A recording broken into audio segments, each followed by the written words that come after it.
pa akong babangon, maliligo magbibihis, manghihingi ng baon. Sa aking ina magpapaalam kay ama, sige una na po ako, baka malate pa sa eskwela. Isang silid na punong-puno ng kaalaman, kasiyahan na tanging dito ko lang natagpuan. Mga kaklase kong kasama sa kwentuhan at harutan, kulitan at biruan, minsan ay nagkakaasaran. At nandyan ang pangalawang ina sa akin, buhay siya sa akin nagtuturo at laging nakakagabay. Pang ako'y magtagumpay, maabot ko aking pangarap. Kayo ang naging gabay, kalakip lang ang pagsusumikap. Kahit minsan nagagalit dahil sa aking kakulitan, maraming salamat po dahil di nyo pinabayaan. Gumawa ako ng awit na alis sa inyo. Ako si Cyrus Sarayan, sumasaludo sa inyo.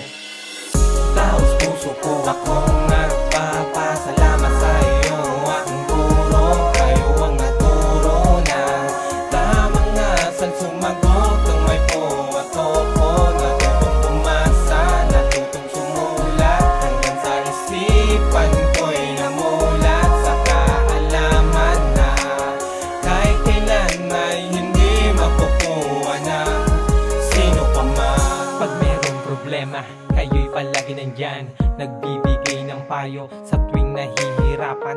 Hindi kayo nagkulang, parang tunay na magulang. Pinupunan nyo ng pagmamahal ang mga patlang. Kayo ang katuwang, ina kayo ng edukasyon. Kayo po ang dahilan, kaya ang buhay ko'y may direksyon. Walang limitasyon ng atensyon na sa amin nyo ilalaan. Ang pagtuturo nyo sa amin na walang hanggan. Yan ang aking guro na aking pinapasalamatan. Dahil kung wala kayo, wala akong matututunan. Magiging salot sa lipunan, tambay hanggang magdamagan. Matututo lang magbisyong ng lamon na kasamaan. Gagawa ng mga bagay na hindi ka nais-nais. Ang ugali ay madumi pa sa maborak na batis. Kaya kapatid, may panahon para magbago.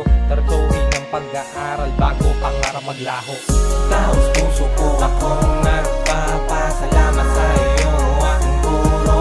Kayo ang naturo na tamang asal, sumagot ng may po at opo. Natutong tumasa, natutong sumulat, hanggang sa isipan ko'y namulat sa kaalaman na kahit kailan ay hindi makukuha ng sino pa man.